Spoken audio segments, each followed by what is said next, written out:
Welcome back. We are at the tail end of the show, and Engineer Lazaro Kanyambok is saying that the bitter silent contest between the president's office and his DP is what has been sabotaging Central people from accepting BBI en masse. DP should get back to his senses and stop open defiance to his boss policies. Kineniwa Embu is saying, might be correct or wrong, but if he's right, then the president's diehards will have failed telling the king the reality. Mount Kenya leaders need to sit and iron out the issues raised by Kangata. Then Fredo Siro is saying, should we really be so blinded by psychophancy that we can't see sense in the question of unity and tolerance? And of course, Honorable Martha Karua spoke about tolerance at the funeral of Mama Hannah Mudavadi. But your closing remarks, Honorable Rigathi Gachagua, before I go to Dr. Mutua. Yes, I would just like to say that Mudavadi endorsement at the funeral of his mother is a normal funeral deceit. If you remember the funeral of Honorable Kalonzo Musyoka's father, it was the same. They endorsed him there. The one of Gideon Moi, they endorsed him there, you know. But the matter just ends there. I would like to tell Musalia and all those who are crying for endorsement, being endorsed in a funeral is a totally different ballgame than getting actual support.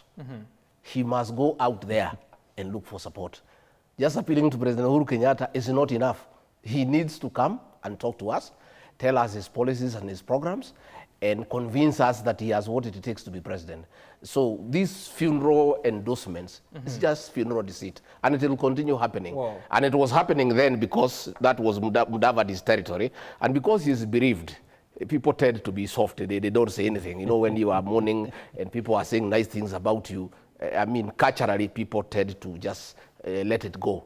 You know, it happened with Gideon Moi. He was even given a baton. It happened to Kalonzo Musyoka, and it will continue happening. But the actual game is out here, where the people are. And I want to tell the governor, the Hustler movement is not a con. I would like to challenge you, governor, when you go to out there, tell the Hustlers that there is a con. And you see your speech was just said there. You know, you can't say that. Why are you so attuned to violence? No, it's not a con. I'm just alerting you. No, but this is the second time you're talking about that. If somebody gives a differing perspective, that people are going to turn against you violently. Why can't you be a country of reason? Because the leadership itself is the one that incites people. You have seen in Central Kenya, when Wamuchoba came to talk about BBI, the speech ended there. No, I'm just telling you, people do not want to be taken as fools. Exactly. People are intelligent. Exactly. When you come and tell the Hustler Nation that it is a con, they will not let you get away with it. Not the nation, the movement is a con. They will not let you get on with it because they believe in it. And I would challenge you, Governor, because you are going round, when you come to the mountain, just try to see whether what you are saying has attraction with the people. Just try it one place. Say this Hustler movement is a con. Let's see what happens. I'd like to say this. All right, we may not agree on whether a Hustlers movement is a con or not. But can I give my closing? Yes.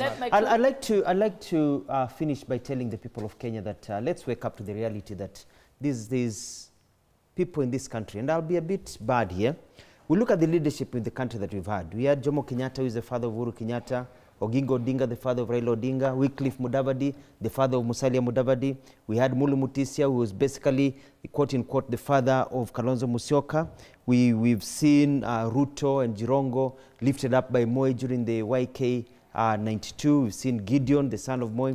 And you look at all these leaders, and we are telling them that they have served their bit. They have brought Kenya to where it is. But Kenya is not where it's supposed to be. We are languishing in poverty. Our sons and daughters finish school and stay at home because they can't get employment. The upper class, the elite, the Waheshimiwas are comfortable. Mwananchi is suffering while people are haggling here about power and all that. It is time for change, as I finalize. And the change has to come when you have a leader who is economically able to transform this country. And that's why we say clearly, when you finish Standard 8 and you go to Form 1, you passed because of your teacher, but you don't go with your teacher from primary school to secondary. When you finish secondary and go to university to study law, engineering, whatever, you don't go with your secondary school teacher, but you give them respect. So, finally, we say thank you to Mzee Jomo Kenyatta and Raila Odinga and Oginga Odinga. You took us from the forest and took us to nursery.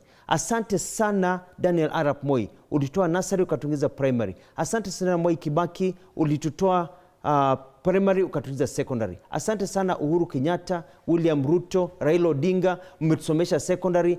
Kenya 2022 inaenda university. You need fresh blood, new professors. And that is where Alfred Nganga Mutua comes in with a fresh movement to say this is a change. No, it's a reality because we cannot, even in football, All right. Pele was a good player, but he doesn't play today. You have to have new players playing if Kenya is to go forward. If we continue with the same guys who are haggling all the time, it's going to be the same game forever. Honorable Boss, you'll have the final word. But Opio Andai, do you have any closing remark in 20 seconds? Yeah, really, my point is that let us stop this politics of deceit and move into 2022.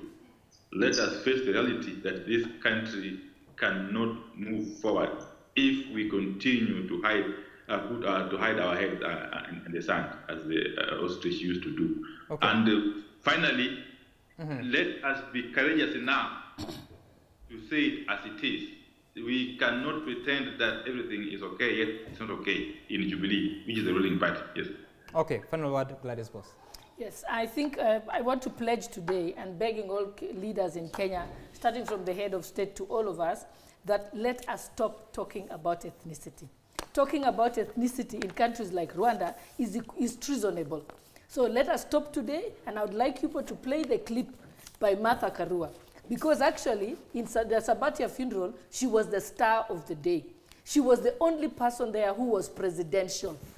If I was voting for someone in that room that day, I would have voted for Martha Karua as president because she spoke like a president. She appealed for tolerance, and she told us to put aside ethnic differences. And I think that's where Kenya should be going, and that's the Kenya that we want, and we hope that we never come to this station again to discuss ethnicity ever. Okay, all right. Thank you so much, Gladys Boss. Dr. Alfred Mutua, you're paying for it, remember? Rigathi Gachagua, and he said yes.